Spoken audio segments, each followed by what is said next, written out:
변호사 세무사가 말해주는 돈 되는 법. 이번 주엔 13월의 월급, 연말 정산에 대해 얘기해 보도록 하겠습니다. 변호사님 어서 오십시오. 세무사님 어서 오세요.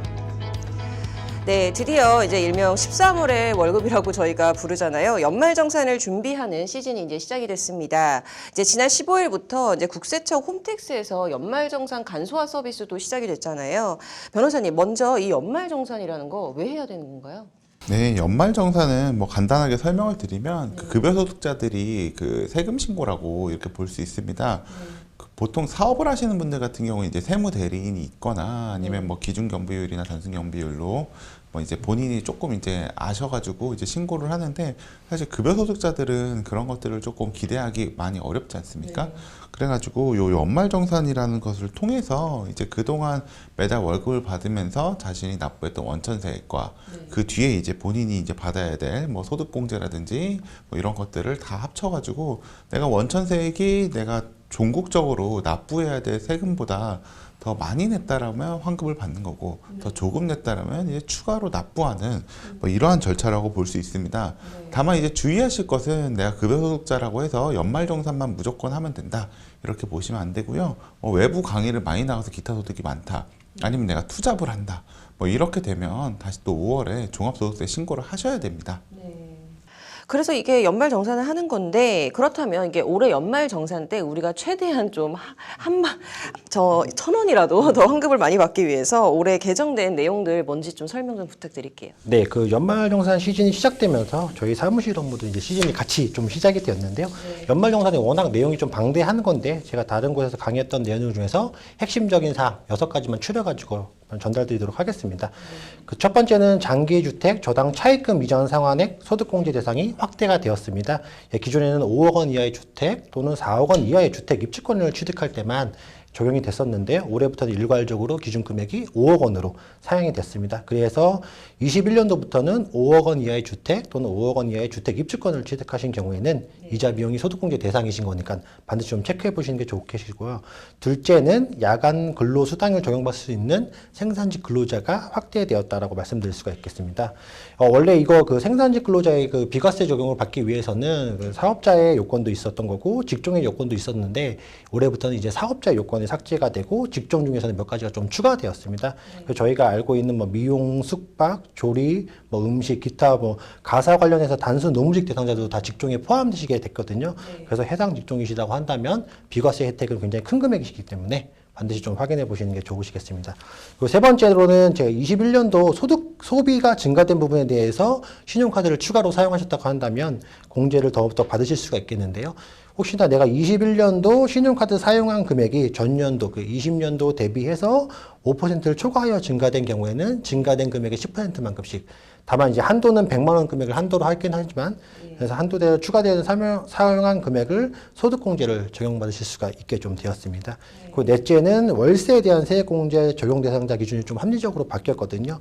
기존에는 총 급여자 대상으로 해선 5,500만 원 이하, 또는 이제 종합소득세 신고한 사람들은 4천만 원 이하인 경우에서만 월세 세액공제를 적용받으실 수가 있었는데요. 이게 좀 바뀌어져서 종합소득 금액이 4천만 원에서 4,500만 원으로 좀 조정이 되었습니다. 그래서 이제 올해부터는 총 급여가 5,500만 원 이하이시거나 내가 종합소득세 신고하는 소득 금액이 4,500만 원 이하이신 경우에는 월세 세액공제액의 12%만큼씩을 월세로 세액공제가 받으실 수가 있게 되겠고요. 다섯째로는 이제 엔젤 투자에 대한 소득공제가 적용기간이 1년도 연장이 되었거든요. 원래 엔젤 투자에 대한 소득공제가 일시적으로 이제 소멸되는, 저희가 일시적으로 없어지는 그런 조항이었었는데, 이게 그 개정세법이 반영되면서 22년도 12월 31일 것까지 적용되도록 좀 유예가 됐습니다. 뭐 엔젤 투자에 대해서 간단하게만 좀 설명드리면, 투자 금액의 30%에서 100%까지 소득공제를 받으실 수가 있는 큰 조항이시기 때문에 혹시나 엔젤 투자를 하셨다라고 한다면 소득공제 때 꼭 반영하시라고 말씀을 좀 드리고 싶고요. 마지막으로 6번째, 기부금에 대한 세액공제가 21년도에 한시적으로 좀 상향되었습니다. 기존에는 기부금액이 1,000만 원 이하인 경우에는 15%, 그리고 1,000만 원을 초과하는 경우에는 30%만큼씩을 세액공제를 받으실 수가 있었는데, 이게 이제 20%와 35%로 확대가 되었거든요. 그래서 연말정산 때 내가 기부금을 많이 지출하셨다라고 한다면 기부금 금액이 1,000만 원 이하인 경우에는 20%만큼씩을 소득공제 받으실 수가 있고 1,000만 원을 초과하는 경우에는 35%만큼씩을 공제를 받으실 수가 있기 때문에 이 개정된 내용도 꼭 체크하셔가지고 연말정산 좀 환급액을 좀 더 많이 받으시는 게 유리하시게 또 말씀드릴 수가 있겠습니다. 네, 이 6가지를 알면 좀 최대한 많이 환급을 받을 수 있다라고 말씀해 주셨고요. 이 월급을 받는 저희 같은 근로자뿐만이 아니라 이 사업주분들도 굉장히 이제 회사 입장에서 연말정산 관련해서 체크해야 될 사항이 좀 있으실 것 같은데 뭐 대표님이나 뭐 회사 담당자들은 어떤 걸 준비해야 될까요? 네, 저도 저희 회사 이제 재무 담당이라서 저도 요새 매우 정신이 없고 바쁜데 개인별 자료는 근로자들이 준비하지만 이와 더불어서 회사에서도 좀 준비해야 될 것들이 되게 많이 있습니다. 먼저 전체적인 스케줄을 확정을 해야 됩니다. 근로자분들이 이제 5인 내외라면 개별적으로 이렇게 전달받으시면 좀 편하게 하실 수 있지만 만약에 근로자분들이 많은데도 불구하고 이렇게 개별적으로 전달받으면 아마 그 경영지원팀 업무가 마비가 될 수도 있습니다. 그래서 국세청에서도 이제 연말정산 신고 절차에 대해서 이렇게 안내를 하고 있고요. 여기서 보시는 것처럼 이제 2월 급여가 지급될 때까지 연말정산분이 반영되어야 하므로 이제 통상적으로 급여 지급이 10일 전까지 개별 환급 금액이 확정되어야지만 업무를 처리하실 수가 있습니다. 그리고 여러 가지 소득공제를 받기 위해서는 이제 근로자분들께 직접 증빙 서류를 받아서 검토해야 합니다. 이때 근로자에게 받아야 하는 서류들은 이제 아래와 같습니다. 올해부터 기부금 영수증을 이제 전자로 하여 확인이 가능한데 만약 종이로 받은 이제 기부금 영수증이 있다라고 한다면 이것도 이제 직접 전달을 해야 됩니다. 그리고 또 이제 아무래도 사업주 입장에서도 이제 연말정산이 단지 우리 근로자들이 일이라고만 생각하는 것이 아니라 사실 근로자분들께서도 우리 회사에서 이제 연말정산을 좀 챙겨서 내가 많이 환급받을 수 있도록 도와주느냐 아니냐 이런 것들에 대해서도 또 회사에 대한 또 이제 고마움을 느낄 수 있는 부분이 되게 큽니다.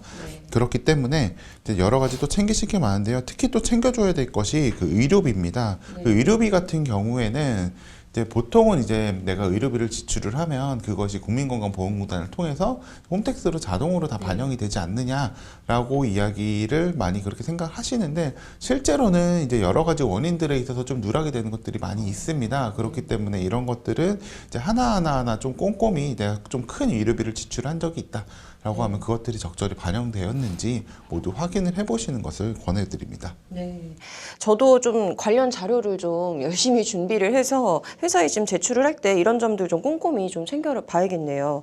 아까 잠깐 설명해 주신 대로 이제 연말정산 말고 종합소득세 신고를 꼭 해야만 하는 분들 누가 있을까요? 네. 처음에 변호사님께서 잘 설명해 주신 대로 연말정산이 종합소득세 신고와 같다고 말씀해 주셨잖아요. 그래서 아래에 해당하시는 경우에는 반드시 좀 종합소득세 신고를 하셔야 된다라고 말씀드릴 수가 있겠어요. 첫 번째로는 연말정산이 2월 급여가 기준이기 때문에 2월 급여를 지급받지 못하는 경우에는 반드시 종합소득세 신고를 하셔야 됩니다. 예를 들어서 내가 작년, 그러니까 21년도에서는 어느 곳에서 한 곳에서 근무를 하시다가 올해 1월 달에 퇴사하시는 분들 같은 경우가 있거든요. 이런 분들은 2월 달 급여를 받는 곳에서 정확하게 연말정산이 되지 않는 경우가 굉장히 많기 때문에 이런 분들은 별도의 종합소득세 신고라는 걸 반드시 하셔서 자신의 소득공제나 여러 가지 공제 사항을 반영하셔서 종합소득세 신고를 꼭 하셔야 되는 부분이 있고요. 두 번째는 사업소득이 있으신 분들입니다. 아까 설명드린 것처럼 사업자를 내가 따로 가지고 있다거나 아니면 내가 프리랜서 소득이 있다거나 아까 설명해드린 대로 강의를 내가 추가적으로 해서 기타 소득이 있다라고 하는 거나 기타 소득이 일정 금액이 있으신 분들도 종합소득세 신고를 반드시 좀 하셔야 되는 부분 좀 있거든요. 그래서 이런 분들은 연말정산 때 오히려 좀 더 그냥 기본공제나 1차적으로 좀 공제를 심플하게 신고하시고 종합소득세 때 확정적으로 신고하시는 게 오히려 좀 더 편하신 부분도 좀 있다. 이렇게 말씀을 좀 드릴 수가 있어요.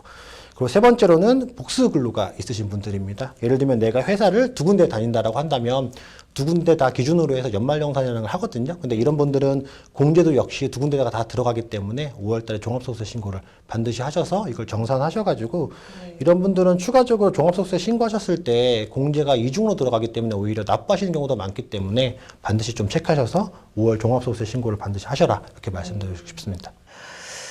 자, 이렇게 가산세 등이 발생하는 경우도 좀 있는 것 같은데요. 실제로 변호사님께서 좀 관련 대법원 판례가 있다고 해서 좀 소개를 해주신다고요?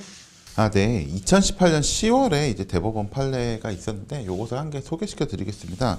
월급만 받으시던 이제 A씨께서 2008년에 토지를 매도하는 계약을 체결하였는데도 매도인이 소유권 이전 등기를 하지 않아서 이제 계약이 해지된 적이 있습니다.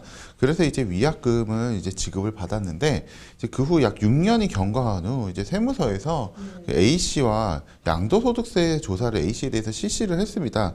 2008년 당시 이제 그 수령한 위약금이 이제 기타 소득에 해당한다고 하여 이제 종합소득세 고지를 2016년에 이제 보낸 사례입니다.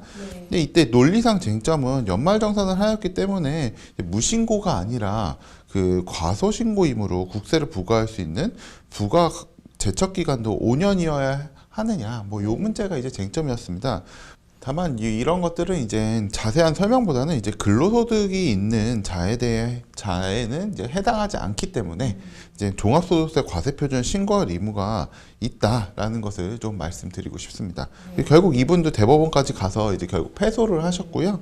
2008년도에 발생한 소득에 대한 세금이 결국에는 이제 2018년도가 되어서야 이제 확정이 되었습니다. 네, 참 세금이라는 게 좀 무섭다는 생각이 들기도 하는데요. 자, 오늘 연말정산과 관련된 좀 많은 분들이 관심을 가질 세금 이슈에 대해서 알아봤고요. 다음 주에 더욱 또 유익하고 재미있는 주제로 찾아뵙도록 하겠습니다. 오늘 감사합니다.